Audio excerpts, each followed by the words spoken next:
So, welcome to all of you, and today we are going to discuss structural and molecular properties of organic compounds. Okay, so come on the first slide. In the slide, I have mentions the what is organic compounds, what is Lewis structure, and what is octet rule. Okay, so one by one we will discuss here. So first of all, you should be know about the what is organic chemistry. Okay, and under this, which topic is study. Okay, so it is the actually studies of compounds of carbon means all the compounds which containing carbon called organic compounds, and their study containing their chemical and physical properties are you can say their synthesis includes in this. Okay, so the study of organic compounds of carbon is called organic chemistry. And for example, you can see naturally occurring compounds such as DNA, proteins, and carbohydrates. So these are all organic compounds. Okay, and synthetic compounds you can see that drugs and pesticides. Okay, so all the pharmaceuticals agents are studies under the organic chemistry because they contains the carbon. Okay, the the second point is that Lewis structure. So what is the Lewis structure? Okay, so this is the two-dimensional connection of atoms. Okay, so you can draw the two-dimensional you can say x and y axis because in paper is the 2D structure, and you can draw the 2D dimensional structure of any organic compounds. Okay, and they show valence electrons only means they only shows the electrons, valence electrons. Okay, and two atoms when share two electrons they shown by the lines. Okay, and the non-bonding electrons such as lone pairs are shown as dots. Okay, so two things to consider for study when you are going to study Lewis structure. One is octet rule, and the secondary elements containing barium, carbon, nitrogen, oxygen, and fluorine bonds to form bonds such that they acquire the 8 electrons, shared valence electrons. Okay, so these are the atoms in containing eight electrons. Okay, but there are 8 electrons means all the atoms acquire 8 electrons, and this is called octet rule. But there are some examples like hydrogen. Only say wants 2 electrons, and first and second elements containing the containing sometimes have fewer than 8 electrons but never more. Okay, so these are the exceptions: first and second elements containing less than 8 electron and more than electrons shown by the third large element. Okay, so these are some exceptions by for the octet rule. Okay, so let's come on the second slide. In this slide I have mentions the valence electron. You can see the carbon contains 6 electrons, and 1s2, 2s2, and 2p. It is the hybridization of carbon. Okay, so you can see here these containing the 4 valence electrons. Okay, so 4 electrons are lower in energy. These are the core electrons, and these are the valence electrons. So energy, if you compare from this, then core electrons containing lower energy as compared to valence electrons. Okay, and this is the hydrogen atom. The valence electron is 1. Okay, and formaldehyde you can mentions by this because structure is SCHO. So you can mentions that oxygen having 2 valency, hydrogen having 1, and carbon having 4 valency. So all the atoms acquire the fulfill the all valencies, and you can see the oxygen having 8 electrons, so 2 to 4 electrons bonded by lines, while 2 remaining represented by the dots line. Okay, so you can see this one.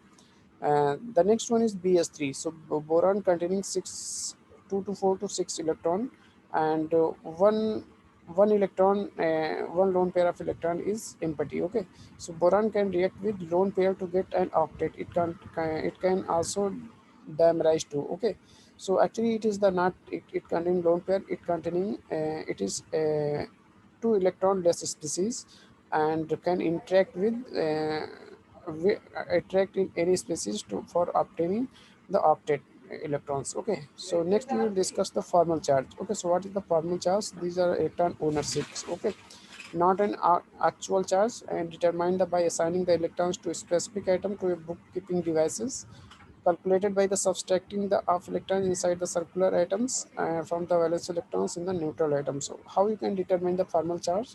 So next, suppose that uh, if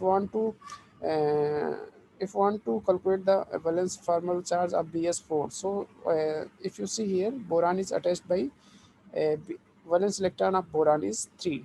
Okay, and number of non-bonded electron is 0, and number of bonds around boron is 4. Okay, so you can calculate the formal charge by 3 minus 0 and 0.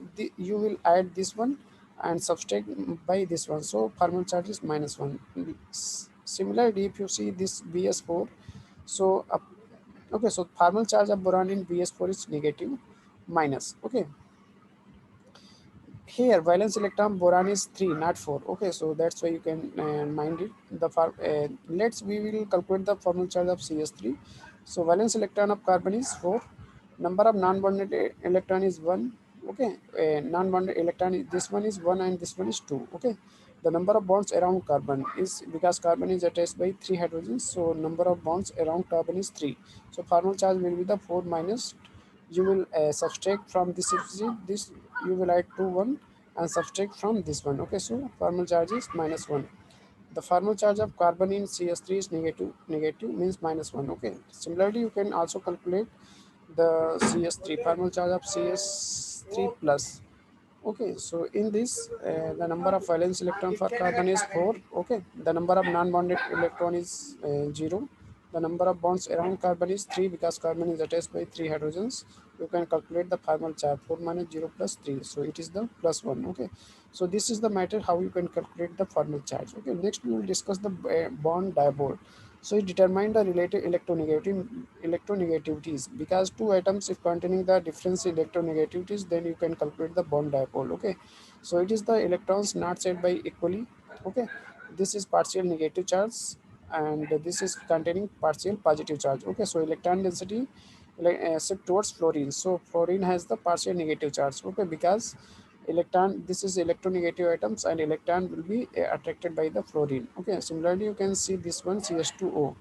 Okay, molecular dipole moment, next we will discuss this one. Molecular dipole moment, the vector sum of the bonds dipole and contribution from lone pair. Okay, similarly you can see this one nitrogen, so nitrogen containing 3 valencies. Okay, so this one a lone pair, because not दो दो चार because each item containing the octet means 8 electrons, so 2 electrons will be free. Okay, so overall dipole moment, these two will be these three are neglected but one remaining free, so this is the overall. Okay, so for symmetrical molecule, bond dipole cancel. If you calculate the dipole moment of this molecule, so if you see here, this is symmetrical molecule and all symmetrical molecule containing dipole moment is 0. So this one is containing 0 and this one is also containing 0. So no net dipole moment will be occur. Okay. So this is the dipole moments. Okay, how you can calculate the dipole moment. Okay, so next one we will talk about the electronic structure and orbitals. Okay, so electronic structure means particles, particular atomic orbitals are the wave functions to 1s, 2s, and 2p. Okay, so these are the orbital 1s, 2s, and 2p. Okay, and this is enclosure mostly of electron density. So one is surrounded by 2s and it surrounded by 2p. Okay, so you can see the electronic structure of p orbital. So x, y, z, these are the three axes. This one x, this is y, and this is z. Okay, so this is represented by the p, and s is the spherical type structure, and the outer surface is called wave peak and inner surface is called wave throat. Okay, so okay, so this is the structure of electronic structure of s orbital, while this one is p orbital.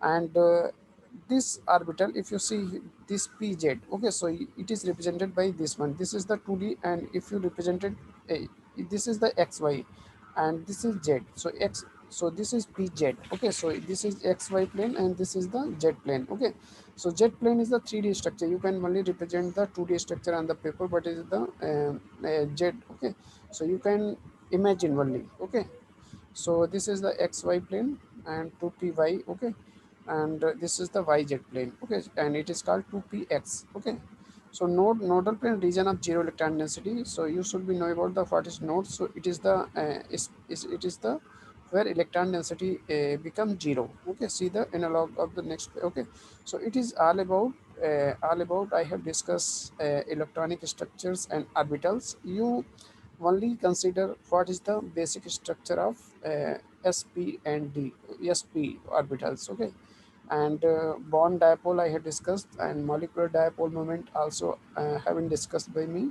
And this is the how you can calculate the formal charge.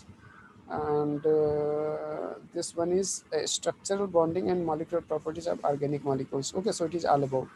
So okay, so I think we will talk about next video uh, some topic. We will discuss electronic structure and orbitals. Actually it is represented in chart. Okay, so for better understanding we will discuss later electronic structure and orbitals. Okay, so I think you can